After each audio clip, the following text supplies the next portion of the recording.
All right, continuing our conversation from the studio, but I wanted to ask too. You've been in office almost 100 days now. 100 days. Hard to yes. believe. 3 months. Has it gone up to your expectations so far? How would you describe, this role and what you've learned at this point? Well, I mean, it's been great, actually. Yeah. I mean, it's one thing to run for an office and to actually, win an election and have the title and all that. It's been wonderful.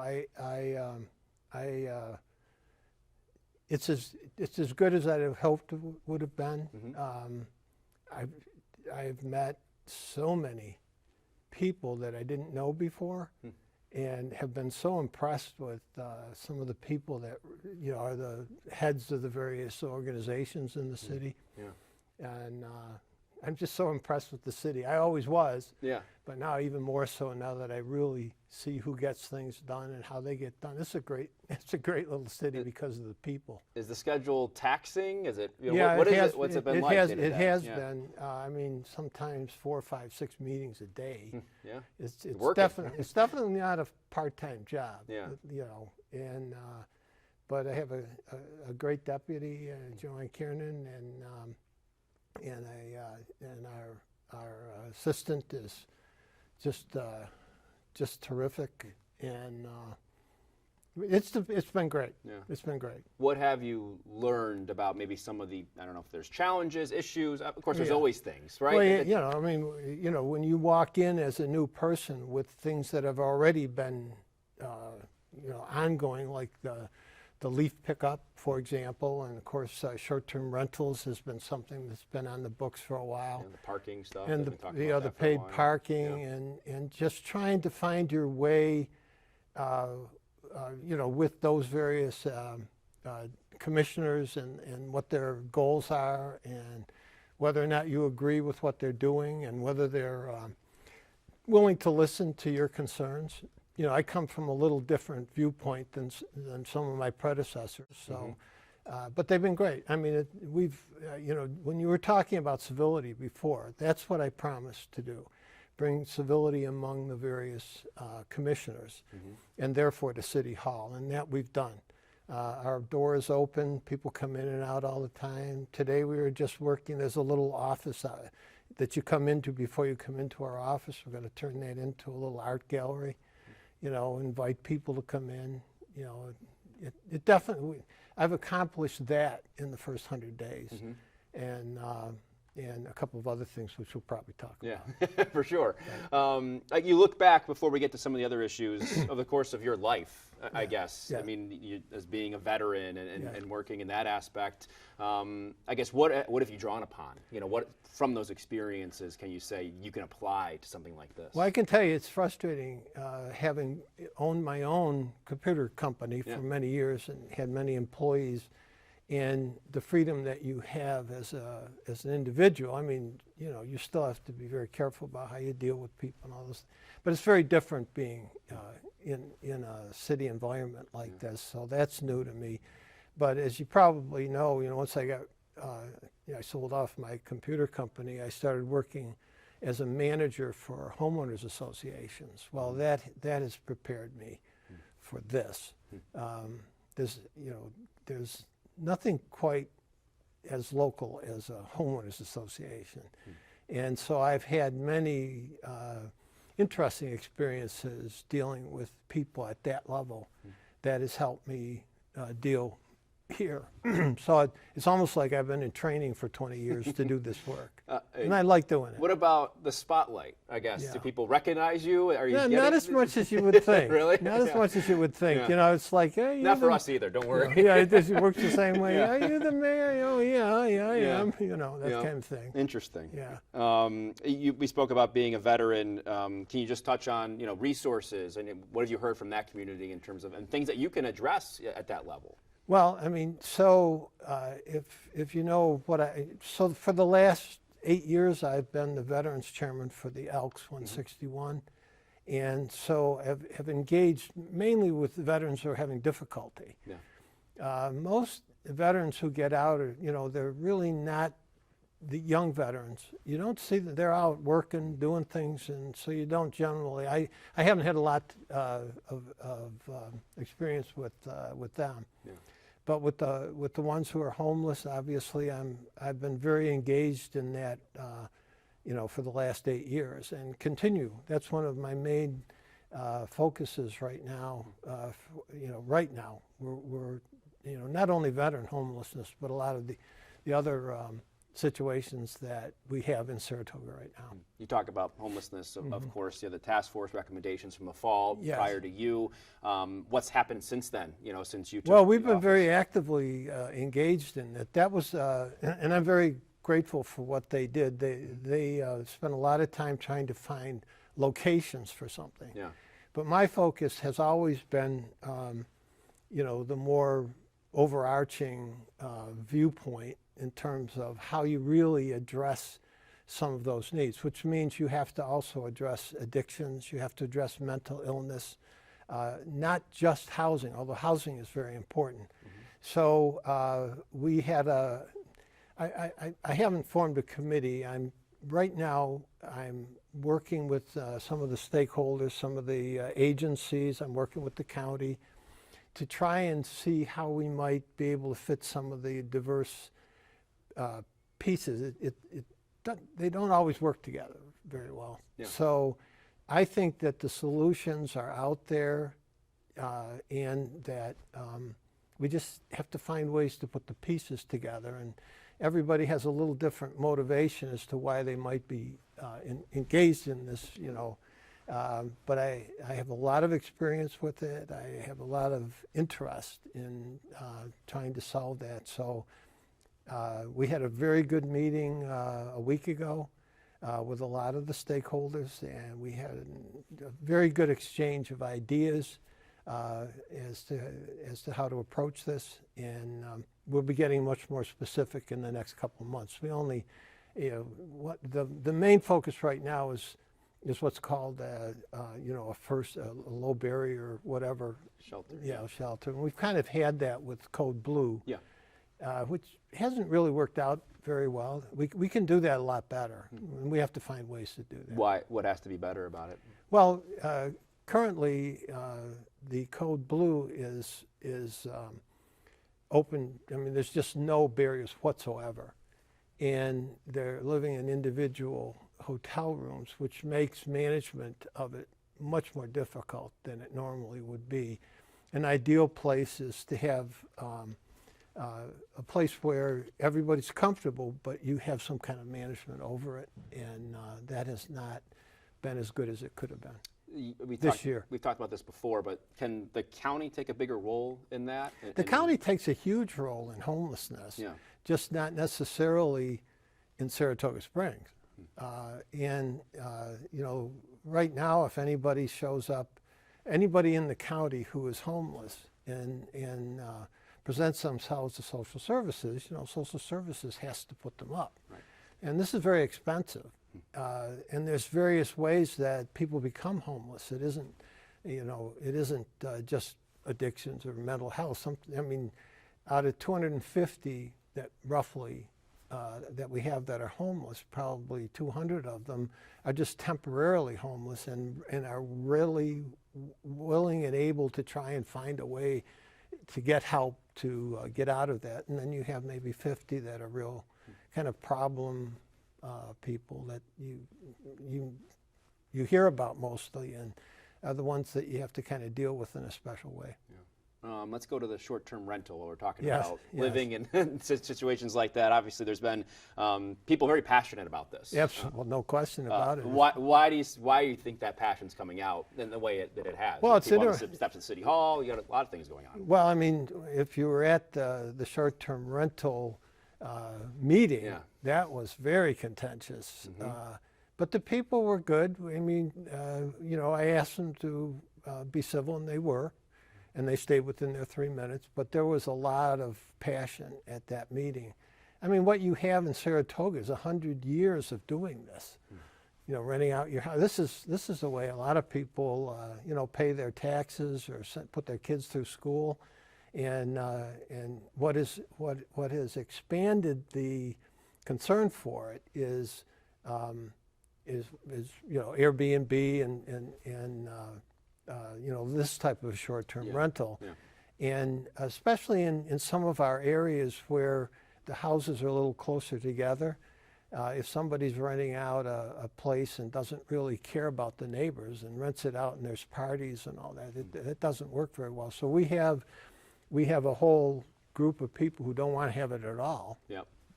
And then we have others that don't want to regulate it at all. And frankly, Commissioner Moran has been trying to resolve this for the last year or so. Yeah. And so I talk with him, and I think there are times when, we kind of can reason together.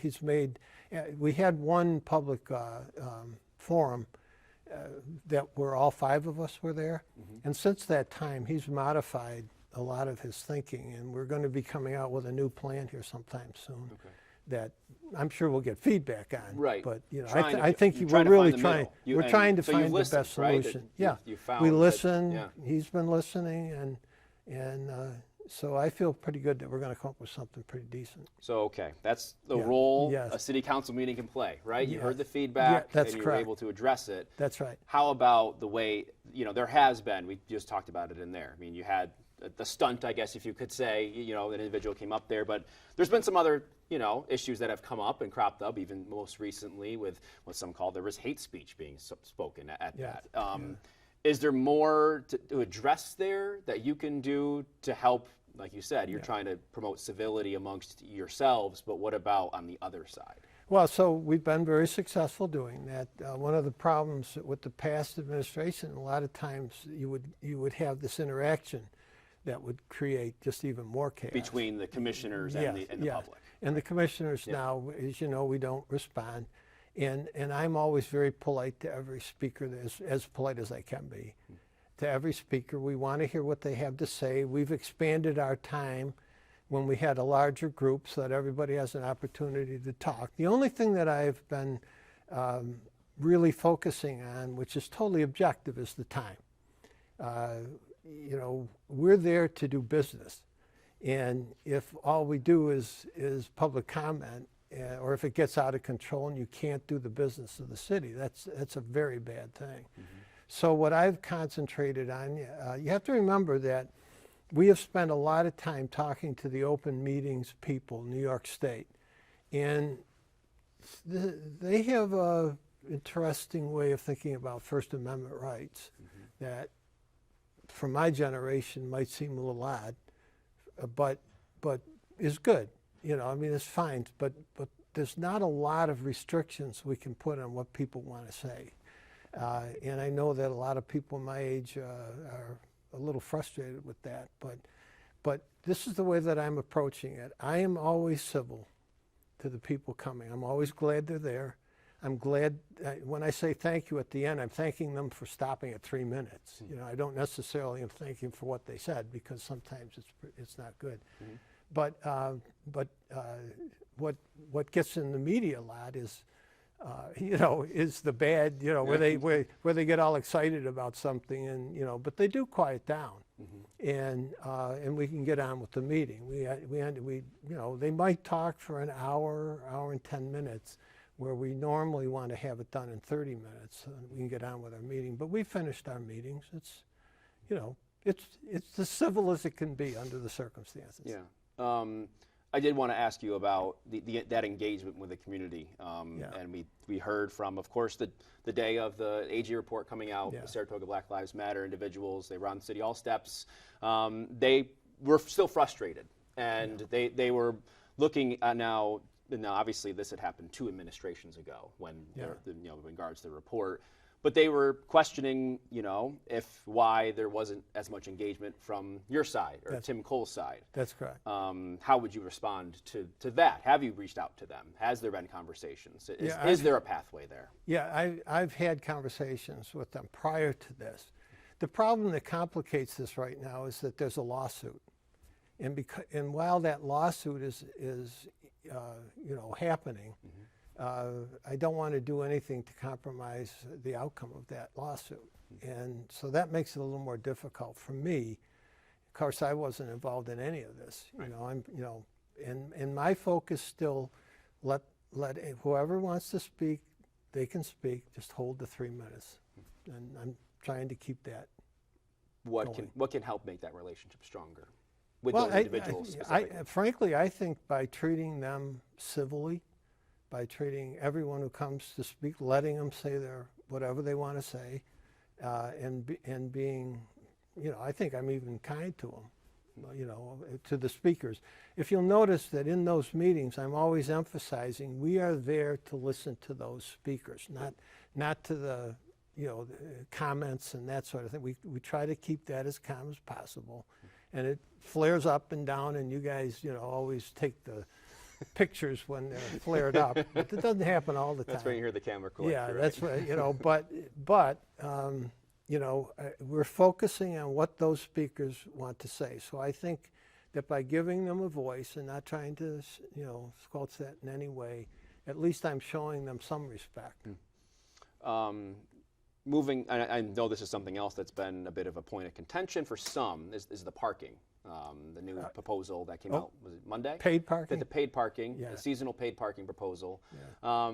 It does feel like there's some misconceptions around that, because I think I did the story on it back in the fall, and people were like, oh, and I had to be educated, because it's not the fact that people on the street are going to have to go pay, right? When it comes to making money off of parking, that's going to come through the garages and the flat lots. Is that correct? Yes, yes. But that was a modification. Okay.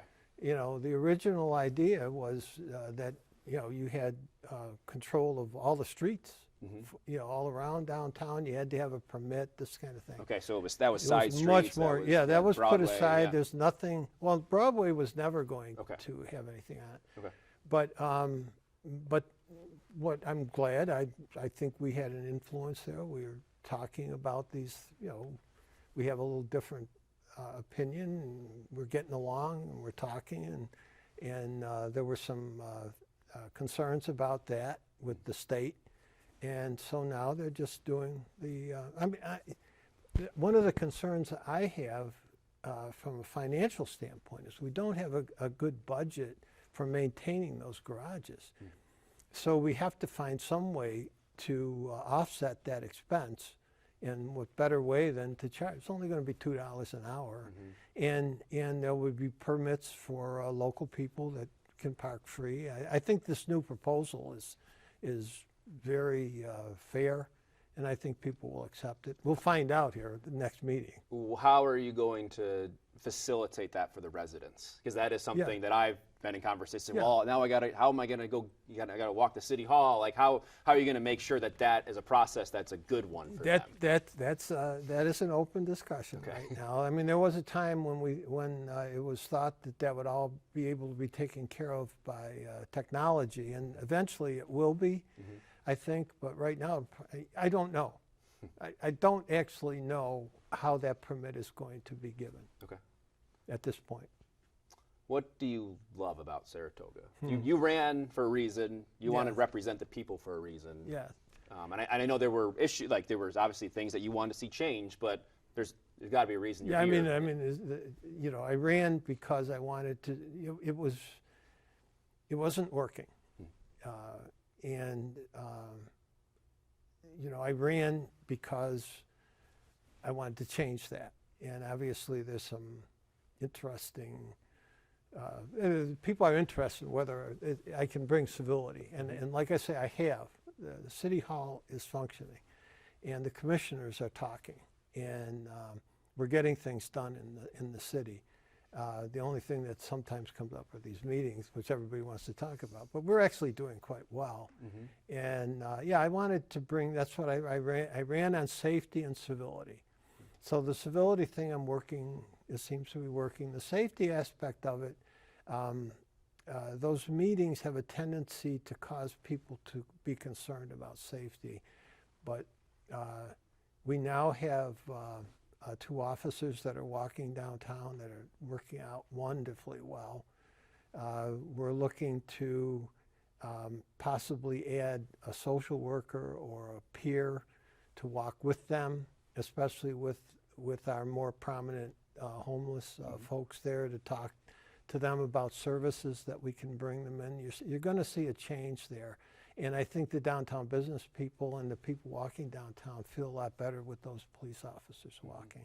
So we're in the process of doing those things. Yeah. So what do you love about the city? Well, what isn't there in law? You live there. I mean, it's a great city. It's a great city. What I love about the city, though, more than anything else, is for a little city like this, you know, less than 30,000 people, the number of people who are actually engaged in boards or in not-for-profits or I'm an ALC, American Legion, the Lions, and besides that, where else do you have the National Racing Hall of Fame that's free? Yeah. You can go in there and they always have new things in there. Where do you have a military museum for New York State, which is important for me and a lot of veterans, that's also free? You have SPAC. And of course with SPAC, I talk, the thing about Saratoga is health, history, and horses, right? Yeah.